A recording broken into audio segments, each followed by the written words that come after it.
بسم اللہ الرحمن الرحیم۔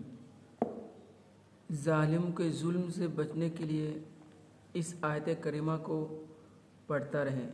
ظالم شخص جب موجود ہو تو آہستہ آہستہ اس وقت اس آیت کریمہ کو پڑھتا رہیں تو انشاءاللہ ظالم کے ظلم سے محفوظ رہے گا۔